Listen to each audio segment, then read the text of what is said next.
కోలీవుడ్ ఇండస్ట్రీలో తలైవా రజనీకాంత్, దళపతి విజయ్ ఇద్దరూ biggest stars అన్న విషయం ప్రత్యేకంగా చెప్పక్కర్లేదు. అయితే చాలా సంవత్సరాలుగా ఇద్దరి మధ్య శత్రుత్వం ఉంది అనే పుకార్లు షికారు చేస్తున్నాయి. ఫలితంగా తరచుగా వీరిద్దరి అభిమానుల మధ్య సోషల్ మీడియా వార్ నడుస్తోంది. నిజానికి ఇటు రజనీకాంత్, అటు విజయ్ ఇద్దరూ పరస్పరం ఒకరిపై ఒకరు గౌరవంతో మెలుగుతారు. కానీ అభిమానులు మాత్రం ఆన్లైన్ వార్ ఏమాత్రం వెనుకాడరు. తాజాగా రజనీకాంత్ అభిమానిని అని చెప్పుకుంటూ ఓ వ్యక్తి సోషల్ మీడియాలో దళపతి విజయ్పై అవమానకరమైన కామెంట్స్ చేయటం వివాదానికి దారితీసింది. ఈ విషయంపై రజనీకాంత్ టీం వెంటనే స్పందిస్తూ ఒక అఫీషియల్ స్టేట్మెంట్ని రిలీజ్ చేసింది. తాజాగా విజయ్పై రజనీకాంత్ అభిమానిగా చెప్పుకుంటూ ఓ వ్యక్తి చేసిన కామెంట్స్పై రజనీకాంత్ బృందం స్పందించింది. ఇలాంటి ప్రవర్తన కరెక్ట్ కాదని ఖండిస్తూ అఫీషియల్గా అనౌన్స్మెంట్ను రిలీజ్ చేసింది.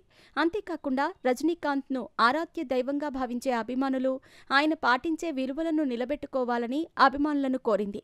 విజయ్పై అభ్యంతరకరమైన వ్యాఖ్యలను ఖండిస్తూ రిలీజ్ చేసిన ఆ ప్రకటనలో ఈ కామెంట్స్ యాక్సెప్టబుల్ కాదు, నిజమైన రజనీకాంత్ అభిమానులు పాటించే సూత్రాలకు ఇది కంప్లీట్గా విరుద్ధం. ఇలాంటి హానికరమైన కంటెంట్ను పదే పదే షేర్ చేయటం వల్ల శత్రుత్వం అనేది పెరిగిపోతుంది. మీడియా, సోషల్ నెట్వర్క్లు ఇలాంటి వాటికి బాధ్యత వహించాలి. ఇటువంటి సంఘటనలను కొనసాగించకుండా చూసుకోవాలి అని అందులో పేర్కొన్నారు. రజనీకాంత్, విజయ్ మధ్య పోటీ ఉందనే ఊహాగానాలు చాలా సంవత్సరాలుగా కంటిన్యూ అవుతున్నాయి. ముఖ్యంగా సినిమాల విషయంలో అభిమానుల కారణంగా ఇద్దరి మధ్య శత్రుత్వం నడుస్తోందనే రూమర్లు ఎన్నోసార్లు వచ్చాయి. కానీ ఒక్కసారి కూడా రజనీకాంత్, విజయ్ పోటాపోటీగా సినిమాలు రిలీజ్ చేసింది లేదు. లాల్ సలాం మూవీ ప్రెస్ మీట్ సందర్భంగా రజనీకాంత్ గతంలో జరిగిన అంశాలను ప్రస్తావించిన సంగతి తెలిసిందే.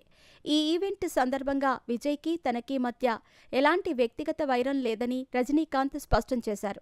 అంతేకాకుండా తమ ఇద్దరి దారులు వేరని ఆయన అన్నారు. అయినప్పటికీ ఆ అభిమానులు మాత్రం ఇలా సోషల్ మీడియా వేదికగా కొట్టుకోవటం చర్చకు దారితీసింది. టాలీవుడ్లో కూడా అభిమానులు అప్పుడప్పుడు స్టార్స్కు ఇలాంటి కష్టాలు తెస్తూ ఉంటారు. కాగా ప్రస్తుతం రజనీకాంత్ యంగ్ డైరెక్టర్ లోకేష్ కనకరాజ్ దర్శకత్వంలో కూలీ, నెల్సన్ దిలీప్ కుమార్తో కలిసి జైలర్ 2 వంటి సినిమాలతో బిజీగా ఉన్నారు. మరోవైపు విజయ్ పొలిటికల్ పార్టీ పెట్టారు. జననాయగన్ అనే సినిమాతో మూవీ జర్నీకి ఫుల్ స్టాప్ పెట్టబోతున్నారు. ఇదే ఆయన చివరి సినిమా కానుంది.